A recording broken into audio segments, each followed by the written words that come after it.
Welcome to my blog. તો Ahmedabad smart સિટીમાં અત્યારે હું ગોઠીલા ગાર્ડન લેક બાજુ આવ્યો છું.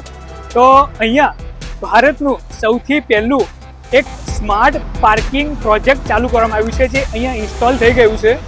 તો અહીંના જે આ પ્રોજેક્ટના જે સંચાલક છે, આપણે એમની સાથે થોડી વાતચીત કરીએ અને આના વિશેની થોડી માહિતી લઈએ. તો શું નામ છે આપનું? મારું નામ ઋષિક શાહ છે. ઓકે, અને તમે કઈ કંપનીમાં છો? હું અત્યારે માનેકટેક ઇનોવેશન્સ કંપનીમાં છું. ઓકે, તો અહીંયા જે આ પ્રોજેક્ટ છે એમાં તમારું શું કામ હોય છે? બેઝિકલી આ પ્રોજેક્ટમાં હું અહીંયા અત્યારે પ્રોજેક્ટ મેનેજમેન્ટનું કામ કરું છું, એટલે આ પ્રોજેક્ટનું સંચાલક કરું છું. બરાબર છે. તો અહીંનું જે આ પ્રોજેક્ટ છે એના વિશે થોડી માહિતી આપશો? હા, હું તમને ચોક્કસ માહિતી આપું કે કોઈ પણ વ્હીકલ લઈને આવી રહ્યું છે, બરોબર, તો પહેલાં એવું થતું હતું કે આપણે કોઈ પણ જગ્યાએ વ્હીકલ પાર્ક કરીએ તો ત્યાં આપણે કોઈ પણ જે ચિઠ્ઠીવાળો છે તેની જોડે ચિઠ્ઠી ફડાવવી પડે, ક્યારે આપણે આવ્યા એનું ટાઈમ ઇન કરાવડાવવું પડે, લખાવડાવવું પડે, અને એમાં પૈસામાં ભાડામાં માથાકૂટ થતી હતી. તો એના માટે આપણે આ એક સ્માર્ટ પ્રોજેક્ટ લઈને આવ્યા છીએ કે જે અમદાવાદમાં નહીં પણ ભારતભરમાં સૌથી પહેલો પ્રોજેક્ટ છે. આ જે સ્માર્ટ પાર્કિંગ સિસ્ટમ આપણે અહીંયા ગોઠીલા ગાર્ડન ઉપર ડિપ્લોય કર્યો છે.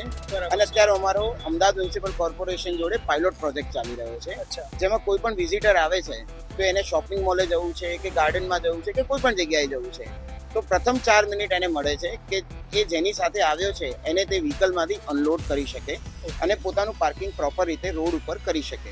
એના માટે પ્રથમ 4 મિનિટ પછી જે તમે જોઈ શકો છો કે આ રેડ બેરિયર છે એ અપ થઈ જશે, અપ પોઝિશનમાં આવી જશે, એટલે તમારી ગાડી છે ને એ લોક થઈ જશે.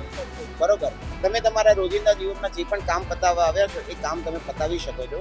પતાવીને તમે પછી પાછા આવો છો તો સિમ્પલ હરેક મશીન ઉપર એક QR કોડ લાગેલો હશે. એ QR કોડ તમારે તમારા મોબાઈલ એપ્લિકેશન હોય કે તમારી જોડે કોઈ પણ QR કોડ સ્કેનર હોય એનાથી તમારે સ્કેન કરવાનું રહેશે. એ તમે સ્કેન કરશો એટલે તમે કયા ઝોનમાં ગાડી પાર્ક કરી છે, કઈ જગ્યાએ તમારી ગાડી પડી છે, તમે કયા ટાઈમ ઉપર ઇન થયા હતા, તમે કયા ટાઈમ ઉપર તમારું વ્હીકલ અનલોક કરવા માંગો છો, એ બધી ડિટેલ્સ તમને આવી જશે ત્યાં. અને બીજી વસ્તુ કે એના ઉપરથી એક ઓટોમેટિક ફેર કેલ્ક્યુલેટ થઈને આવી જશે. તે પછી તમે ત્યાં અનલોક કાર ક્લિક કરો છો. અત્યારે પાયલોટ પ્રોજેક્ટ છે એટલે આ તદ્દન ફ્રી છે. આપણે પબ્લિક અવેરનેસ માટે કામ કરી રહ્યા છે એટલે અત્યારે ફ્રી છે. પછી અમદાવાદ મ્યુનિસિપલ કોર્પોરેશન જે પણ ભાડું ડિસાઇડ કરશે એ ઓટોમેટિક ફેર કેલ્ક્યુલેટ થઈને આવી જશે. તમે ત્યાં ક્લિક કરશો એટલે તમારી ગાડી તમે અનલોક કરી શકશો અને જે પાછળનો બેરિયર છે એ ડાઉન પોઝિશનમાં આવી જશે એટલે તમે તમારી ગાડી કાઢી શકો છો. ઓકે.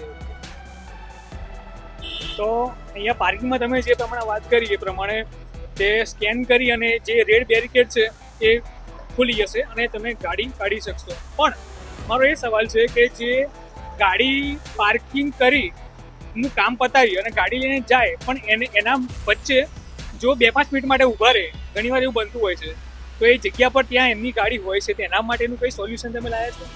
તમારો આ સવાલ ખૂબ જ સારો છે અને એનું આપણે એક પ્રાવધાન પણ લઈને આવ્યા છીએ કે 4 મિનિટ પછી તમે જેમ કે સ્કેન કર્યું અને તમારું પાર્કિંગ જે છે તમે અનલોક કરી નાખ્યું, પછી તમે કોઈ પણ કારણોસર એ પાર્કિંગ સ્લોટ ઉપર જ ઊભા રહ્યા છો તો 4 મિનિટ પછી ફરીથી પાર્કિંગ બેરિયર અપ થઈ જશે અને તમારે ફરીથી પે કરવા પડશે. બરાબર છે. ગાડી અનલોક કેવી રીતે થશે એ બતાવશો?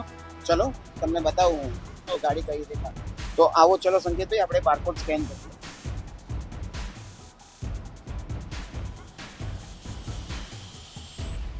સંકેતભાઈ, તમે જોઈ શકો છો કે આપણે જ્યારે QR કોડ સ્કેન કરીએ છીએ ત્યારે આપણને બધી ડિટેલ્સ બતાવે છે કે લાઈક તમે કયું પાર્કિંગ સ્લોટ ઉપર મૂક્યું છે, કયું તમારું પાર્કિંગ ઝોન છે, લોકેશન શું છે, કયા ટાઈમે તમે ગાડી મૂકી હતી, કયા ટાઈમે તમે ગાડી કાઢી રહ્યા છો, એ બધી વસ્તુ તમને અહીંયા બતાવશે.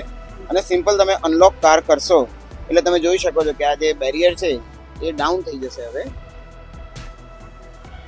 હવે તમે અહીંયાથી ગાડી તમારી કાઢી શકો છો અને તમે જઈ શકો છો. ઓકે, તો આ તો બહુ સાવ ઇઝી પ્રોસેસ લાગી. આ તો એના માટે જ આપણે ઇઝી પ્રોસેસ છે, એના માટે જ આપણે આ બનાવ્યું છે કે આપણી જે સિટીઝન છે ને આપણા જે પબ્લિક છે એ ઇઝીલી યુઝ કરી શકે અને એ લોકોને કોઈ પણ જગ્યાએ ક્યાંય પણ હેલ્પની જરૂર છે તો હેલ્પલાઇન નંબર દર્શાવેલો જ છે, એની પર કોલ કરીને એ પૂછી શકે છે. બરાબર છે. તો આપણે જોઈએ પ્રમાણે કંઈક આવી કોઈક વ્યવસ્થા છે અહીંયા ને ખૂબ જ સરસ વ્યવસ્થા છે. તો આવી જ રીતે આપણે મળીએ બીજા વિડીયોમાં. ત્યાં સુધી ટેક કેર.